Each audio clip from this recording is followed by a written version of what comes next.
Some people die at 40 and aren't buried until 80 because somewhere along the way they stopped living reality directly. They started living inside their head, rehearsing conversations that haven't happened yet, imagining disasters that will probably never arrive, predicting rejection before they've even spoken a word, simulating failure before they've taken a single step. And the terrifying part, modern society doesn't call this a problem. It calls it intelligence. It rewards the overthinker. It promotes the one who is always prepared. It celebrates the person who never stops strategizing. But here is what no one tells you about the mind that never stops. It never truly arrives anywhere. In the next few minutes, you are going to understand something that most people spend their entire lives running from. Overthinking is not a personality trait. It is not a gift. It is not even a habit. It is a prison. And you built it yourself. Stay with me, because by the end of this video, you won't just understand why this is happening to you. You will understand exactly how to walk out. Let me ask you something before we go any further. When was the last time you sat in a room with no phone, no music, no podcast, no background noise, and simply existed in that room without your mind immediately pulling you somewhere else? When was the last time a conversation ended and you didn't replay it afterward? When was the last time you looked forward to something without immediately calculating the ways it could go wrong? When was the last time you were fully, completely, unapologetically here? Most people cannot answer that question. And when they try, they realize something deeply unsettling. They haven't truly been present in years. They have been physically present, sitting at the dinner table, nodding in conversations, attending meetings, going through routines. But mentally they were somewhere else entirely. They were in tomorrow's argument, last week's embarrassment, the conversation they need to have but keep postponing, the future they're afraid won't come, the past they can't stop recalculating. This is the invisible addiction nobody talks about. Most people think they have a thinking problem. They don't. They have an attachment problem.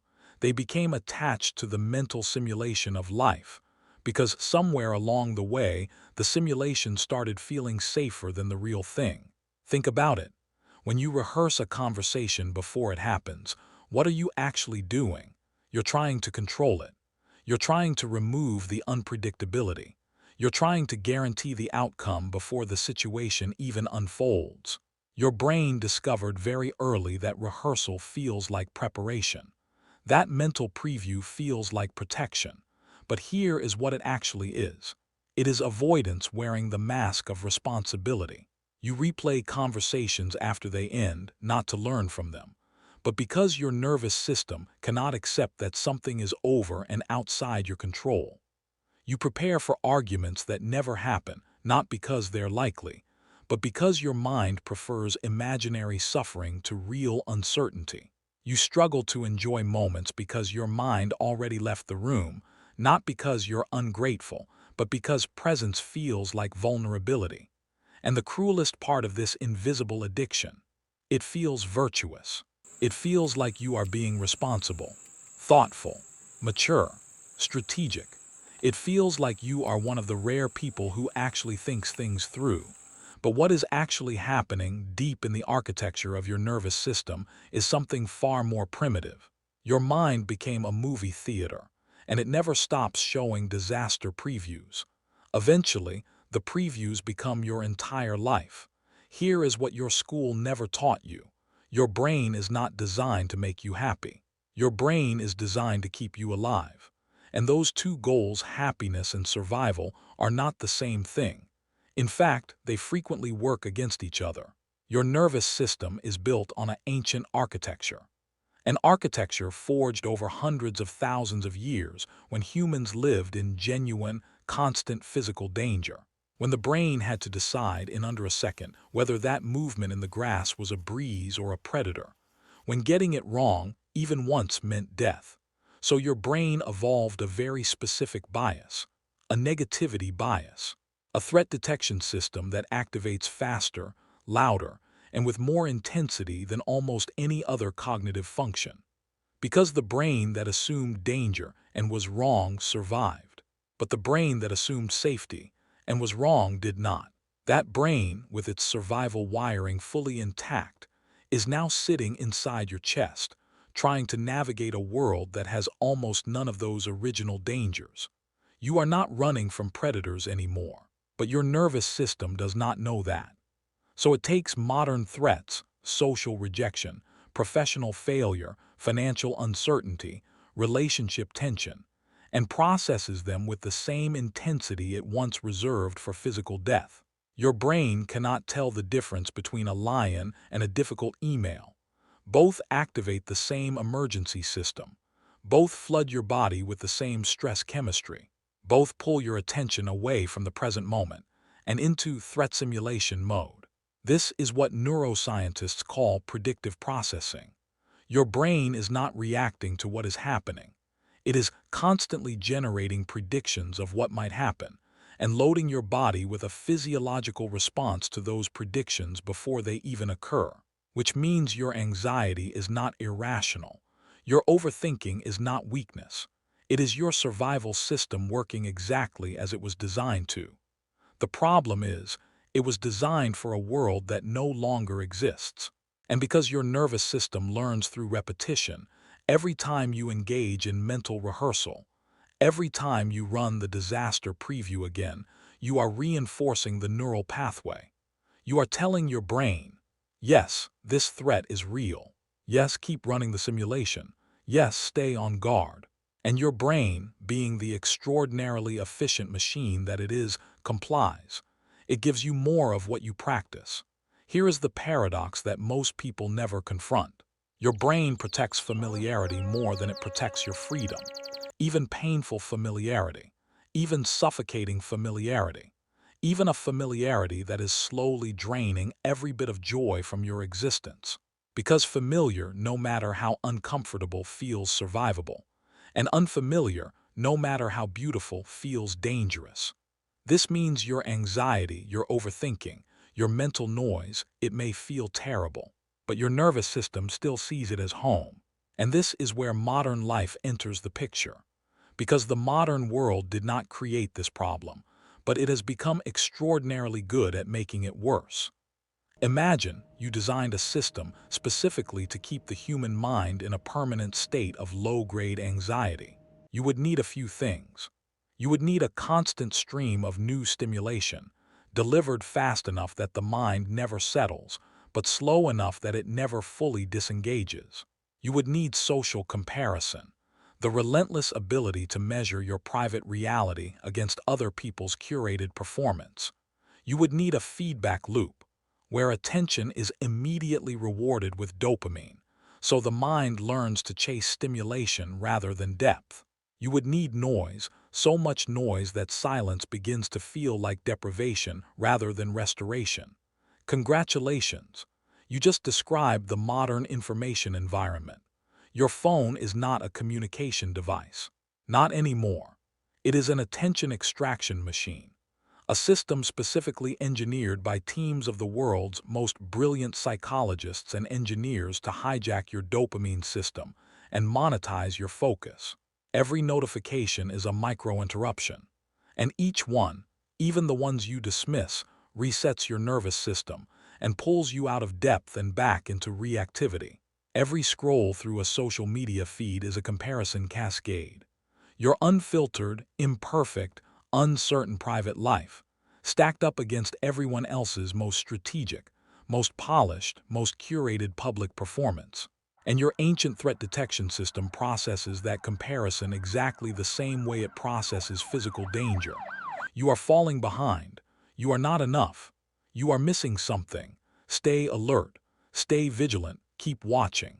The result is a population that is more connected than any generation in human history, and more mentally absent than any generation in human history. People sit in rooms full of other people and are not in the room. They eat meals they do not taste. They have conversations they do not remember. They experience sunsets through a camera lens. They receive compliments they cannot absorb. They are everywhere except here.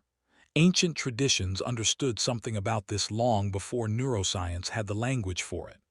They warned that the noise of the world, the marketplace, the crowd, the constant commerce of opinion, could become a form of internal captivity, that a person could be technically free and yet live in complete psychological bondage. They prescribed silence, solitude, and deliberate withdrawal, not as luxury, but as survival. Modern life prescribes the opposite, and the people selling your attention, the platforms, the algorithms, the content machines, have a very specific interest in keeping you exhausted, stimulated, and just anxious enough to keep scrolling. Because exhausted minds are easier to direct, distracted minds are easier to sell to, and people who have never sat alone in silence, who have never genuinely met themselves in stillness, are far more dependent on external validation, which makes them the perfect consumer. Here is the thing nobody in that industry wants you to know. Your attention has become an economy, and you are the raw material. The average person today is spending 4 to 7 hours a day inside this system. 4 to 7 hours a day having their nervous system conditioned toward reactivity, comparison, and simulated threat. And then they wonder why they cannot sleep, why they cannot focus, why peace feels so foreign, why silence makes them uncomfortable. You were trained into this condition. You did not choose it, but you are the one who has to choose your way out. And before you can choose your way out, you need to understand what this system has done to your identity. Because the most devastating consequence of living inside your head is not the exhaustion. It is not even the lost time. It is that eventually the noise becomes you. There is a moment nobody can tell you when it happens because it happens slowly, where the mind stops being a tool and becomes your identity. It starts simply enough. You worry a little. You rehearse a little. You anticipate and prepare and analyze.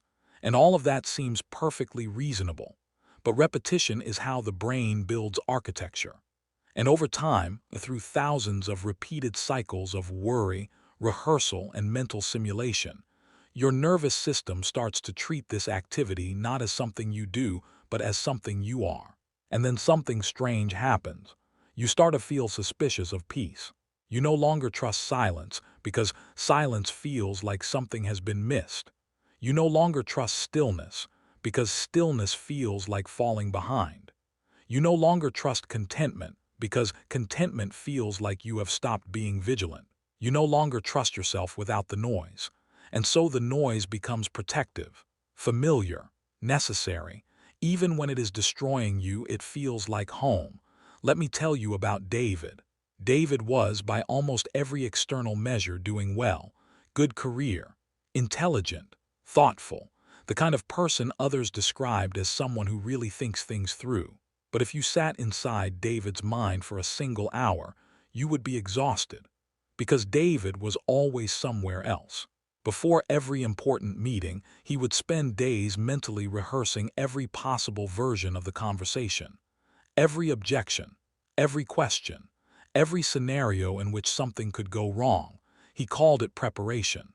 His nervous system called it safety. After every conversation, even casual ones, he would replay what was said, looking for the moment he misspoke, the phrase that landed wrong, the impression he might have created. He called it self-reflection. His nervous system called it damage control.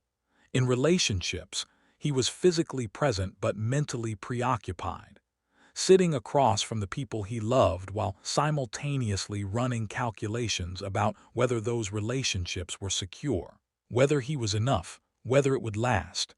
David believed he was preparing for life, but he was actually avoiding it, because the simulation of life, however exhausting, never asks you to be vulnerable. It never requires you to be present without a safety net. It never puts you in a position where something real can hurt you. The mental simulation protects you from the only thing that can actually nourish you, which is direct, unfiltered, unscripted experience. And David had been living at such distance from direct experience for so long that he had no idea who he actually was without the mental noise. Take away the rehearsal, the analysis, the constant preparation, and he found not peace. He found emptiness, and that emptiness terrified him, so he went back to the noise. That is the identity prison. Not that the noise is too loud, but that the noise is all you know yourself to be. Waking up does not look the way most people imagine. It is not a sudden breakthrough. It is not a dramatic revelation. It is not the moment someone reads the perfect book or hears the perfect sentence and is instantly transformed. Most of the time, waking up looks like exhaustion. It looks like lying in bed at 2 in the morning, having run the same mental loop for the fourth time that night, and finally, asking a different question. Not how do I fix this situation, but why am I doing this to myself? And in that question, something shifts. Because that question contains a radical assumption. It assumes that you are the one doing it, that it is not happening to you, that there is a you separate from the noise who can choose. The shift begins with a single insight that sounds almost too simple to be transformative. Thoughts are events, not identity. A thought arises in your mind the same way a sound arises in a room. It happens. It passes. It does not define the room, and it does not define you. You are not your anxiety. You are the one experiencing it. You are not your worst-case scenario. You are the one imagining it. You are not your self-criticism. You are the one listening to it. And once you understand that, you can stop arguing with the thoughts and start watching them instead. This is what neuroscientists and contemplative traditions have independently arrived at from completely different directions. That awareness itself is the interruption. That the moment you observe a thought, really observe it, from a position of genuine curiosity rather than reaction, you have already created distance from it. And distance is where freedom lives. There are 3 shifts that begin the process of returning. Shift 1, notice, not fix, not suppress, not argue, not analyze, just notice. Notice that the loop is running again. Notice that the simulation has started again. Notice that you are no longer in the room, you are in tomorrow, or last week, or an imaginary conversation. That noticing, that single moment of observation, is awareness interrupting automation. And automation is all that overthinking is. A deeply conditioned automatic response that continues running because nobody ever stepped back far enough to see it clearly. Shift 2. Return to the body. Your body exists only in the present tense. It cannot live in yesterday. It cannot live in tomorrow. It is here, right now, in this breath, in this heartbeat, in this physical sensation. When you feel the breath moving in and out, when you notice the weight of your feet on the ground, the temperature of the air, the texture of what you're touching, you are pulling the mind back from its simulation and into reality. This is not mysticism. This is neuroscience. The physiological act of deliberately shifting attention to sensory experience activates the parasympathetic nervous system, the part of your biology that signals, the threat has passed. You are safe, you can rest. Your body is always offering you a way home. The question is whether you are willing to accept it. Shift 3. Stop rehearsing life and start living it. This is the most difficult shift, because it requires something the survival-oriented mind finds almost unbearable. It requires trust. Trust that you can handle what happens without having rehearsed every version of it in advance. Trust that you are capable of responding in the moment without having scripted your response 3 days earlier. Trust that life, encountered directly and without protective simulation, will not destroy you. You cannot fully experience reality while mentally negotiating imaginary futures. The 2 states cannot coexist. Every moment spent rehearsing is a moment withdrawn from living. And the most painful irony of this entire condition is that the things you are preparing for, the experiences you want most, the connections you hunger for, the moments that will actually matter when your life is reviewed, none of them can be rehearsed into existence. They can only be entered. Peace is not becoming thoughtless. Peace is becoming larger than your thoughts. One day, you will realize something that will rearrange everything. Your life was never destroyed by reality. It was consumed by anticipation.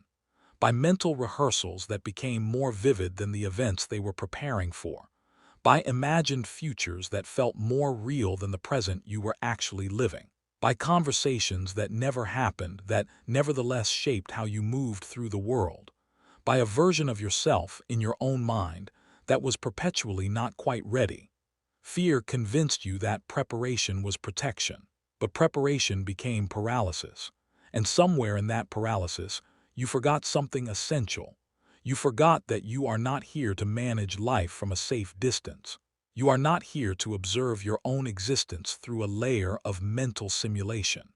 You are not here to rehearse the moments before they happen and replay them after they are gone. You are here to be present for them. You are here for the conversation that goes differently than you planned and turns out to be the one that changes everything. You are here for the moment you stop calculating and simply say what is true. You are here for the silence that is not emptiness but fullness. You are here for the experience of being so completely in a moment that your mind, for once, has nothing to add. That experience is not a reward for those who have figured out how to think correctly. It is available to you right now, the moment you stop negotiating with the present. You were never meant to merely think about life. You were meant to enter it. Before I show you what comes next, I want you to do something. Go to the comments section right now. Write one sentence. One honest, unfiltered sentence. What thought pattern are you the most exhausted from living inside? Not what you think you should say, not what sounds insightful. What is actually true for you right now in this moment? Because this is not a comment section. This is a community of people who are done pretending the mental noise is not there. Nobody escapes a prison they refuse to acknowledge, and nobody escapes one in isolation. If this video felt personal, if it felt less like content and more like someone reading your internal experience back to you, then you are in exactly the right place. Subscribe to the right mindset, because this channel is not about motivation. It is not about productivity. It is not about becoming a better version of yourself through discipline and routine. It is about exposing the invisible psychological patterns that have been quietly controlling your life and giving you the clarity to finally move differently. That is the only work that actually lasts. The mind is the most powerful instrument you will ever possess, but a powerful instrument without a master becomes the master itself. And maybe, just maybe, freedom begins not with a new technique or a new philosophy or a new morning routine. Maybe freedom begins the moment you stop rehearsing your life. And finally, completely, imperfectly, without preparation, start living it. Watch this next. Why your mind is addicted to chaos. Because once you understand how to stop living inside your head, you start noticing something even more unsettling. Who trained you to stay there in the first place?